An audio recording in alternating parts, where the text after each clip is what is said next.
I cannot say thank you enough to all of you who are in this room and to so many others, thousands of others who are not in this room tonight.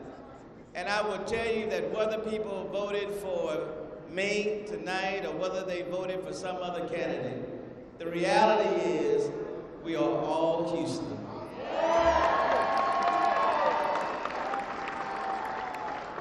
I certainly want to thank my daughter. Like, look, there are many things I've done. I've been in the legislature for 26 years, business owner for some 30+ years, but my greatest joy and God's greatest gift is my daughter, Ashley Page. To all of the individuals who are on this stage, to those who have already spoken, to those who may have not spoken tonight but have stood with me in this campaign on this journey, I want to thank each and every one of them. I want to thank each and every one of my colleagues from the legislature who are standing with me tonight. I think what we have discovered, and certainly what I've discovered in my time in the legislature, is no one person can do anything by yourself. It takes a collective effort. And so I certainly want to acknowledge Representative Anna Hernandez.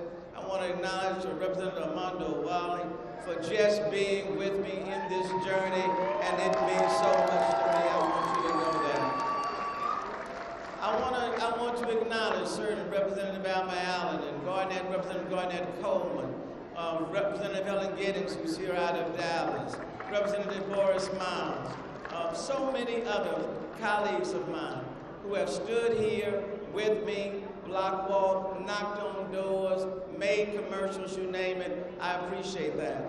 And then for the dean of the Senate, someone who is not just a state senator or a colleague, but someone who is a friend, and we have been on many journeys together. Give it up to none other than Senator John Whitmire. Thank you, man.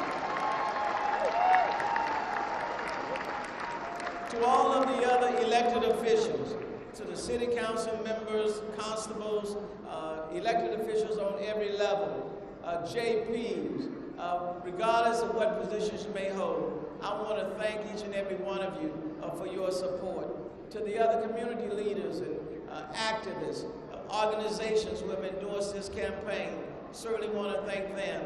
In this campaign, I will tell you, every law enforcement organization, almost every last one of them, in the city and the county are standing with this campaign, and that means a great deal to me. And what that message simply says is that every city potentially can be a Baltimore or Ferguson. But the way you get ahead of that is that the community and the police must be on the same page, working together for a better Houston, and that effort has already started, and I want to thank them for it. I certainly want to thank all of the municipal workers who have lent their help, hope, and every last one to this campaign. And I certainly want to thank every firefighter that has knocked on thousands of doors that have been out there with me. I want to thank you. For the many, many other organizations, and I don't want to make the mistake of leaving everybody out, anyone out. For all of the organizations that have been supported, for every individual that has knocked on a door, that has made a phone call, that's contributed on whatever level, it doesn't matter what you have given. The reality is without you, without your involvement, without your participation, we would not be where we are today, and I want to say thank you. You know, there are some people who I would have wanted to be with me tonight, but God had another plan. When my mom and my dad came to this city in 1954, neither one of them had a high school diploma, but they worked very, very, very hard. My dad died of cancer when I was 13 years old. He was a hard-working individual, worked as a painter for 31 years, and cut people's grass on the weekend. But my dad didn't have any private health insurance. He relied primarily on Ben Tomb and Jefferson Davis at the time. He died when I was 13. My mom was the CEO of the Turner household, rearing 9 kids. working as a maid at the Rice Hotel, catching a bus from the north side, then going down and cleaning up other people's rooms, and then coming back late at night and taking care of all of her kids. Several of my sisters are with me tonight. My mom is not here tonight. Passed away in December of last year. But I know if my mom and dad were here tonight, they wouldn't just talk about me. They would talk about how proud they are of a city that affords every child the opportunity to succeed.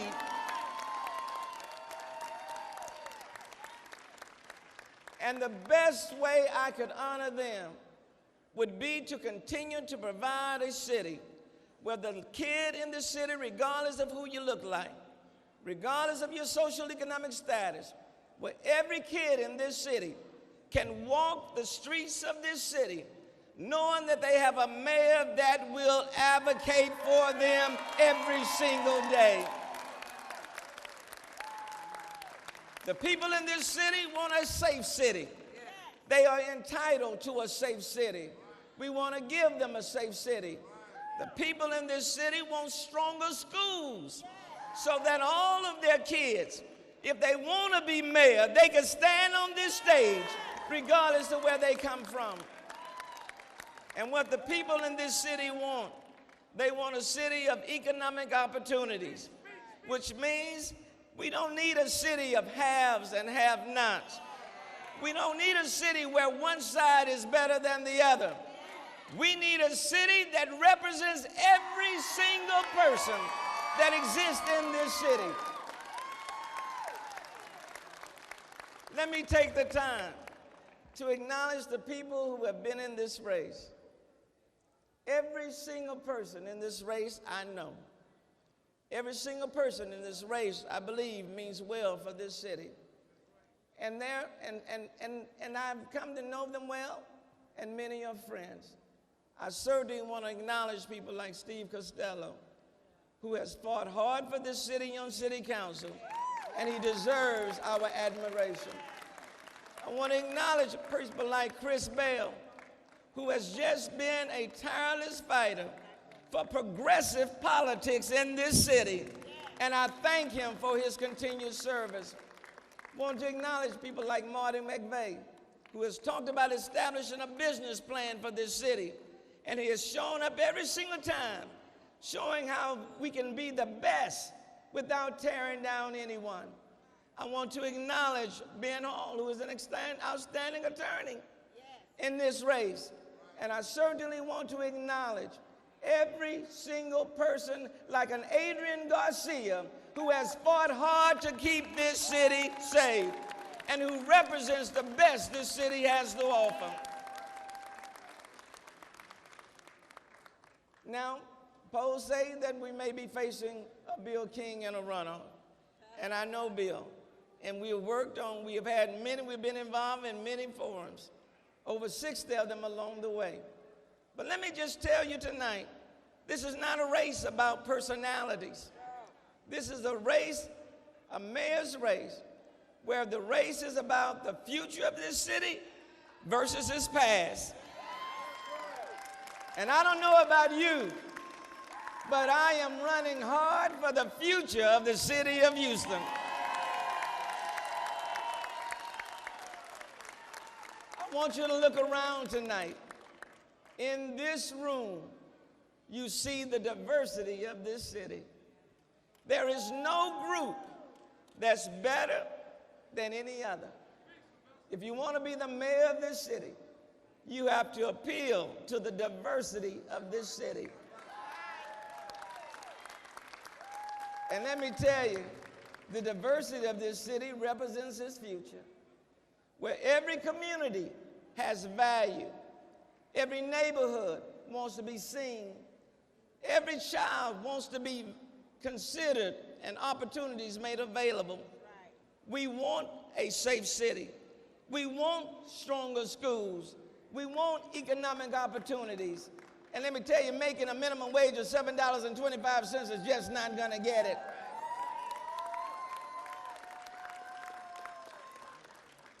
We are a diverse city, and I want to take a serious note on this. Tonight, It seems as though Prop 1 has gone down or is not faring well. But let me just say this to all of you in this room. I grew up in this city. When you walk down the streets of the city of Houston and you saw someone and you said hello, people spoke. And over this time in this city is not the same city that it was 25 years ago. We have come a long way.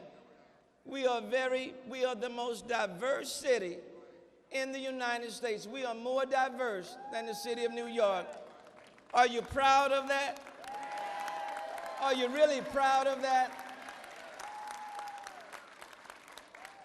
I consider the vote tonight, but let me just say to you, in the city that I hope to build, if given the opportunity, every single person has the right to ride on the streets that I build if given the opportunity to be its mayor.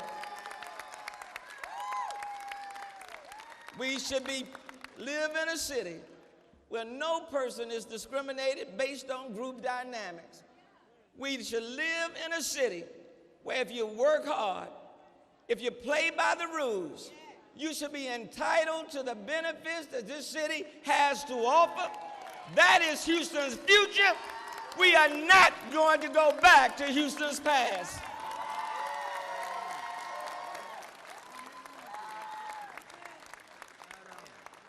Are you ready to build a brighter city? Are you ready to build a brighter city? Can we do it together? Will we fight together? Will we make this city better than it has ever been? In one commercial, and I'm about through, I made a point of if we value each other, we can build a greater city. I have learned in my years of living, my time in the legislature, that when you don't know one another, it's easy to fight against someone that you do not know. But let me tell you something, Houston. It's hard to fight against people that you love. Before you can fix a pothole, you first have to love one another. What sense does it make to fix a pothole if we are the enemies of one another? How can we build a safe city if we don't respect one another? And how can we provide a city of economic opportunities if we don't value every neighborhood in this city? Whether you come from the west side of town or whether you come from the east side, whether you live on the north side or come from the south side, or whether you live in the center of the city of Houston, one thing is clear. We are all Houstonians, and we are in it together.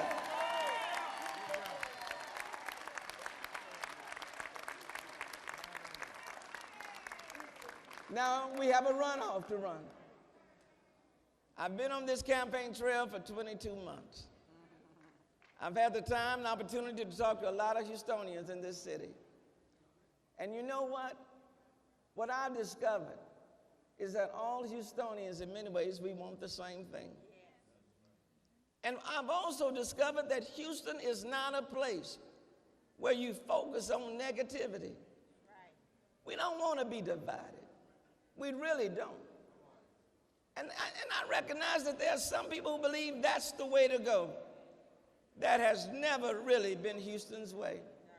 I'm standing before you tonight because there were people who sacrificed to make this opportunity available for me.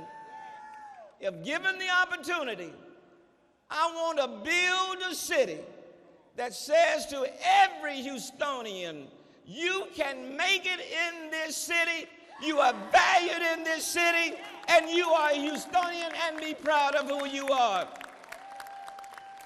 And so I need you over the next 30 days. I need you. I certainly want to thank all of the individuals on this stage. I want to thank each and every one of you. And I am excited about what this city has to offer. A few days ago, I was talking to a senior citizen. And Grant, we went to the senior citizen place. I walked into the room, and the senior citizens just yelled out, "If you can dream it, you can do it." And they just kept yelling that. They saw that on a TV commercial. Well, tonight, as I wrap this up, let me not talk to you from the television. Let me talk to you in person and live. In this city, if you can dream it, you can. If you can dream it, you can. If you can, you can. I'll see you on the road. Let's win this for the city of Houston.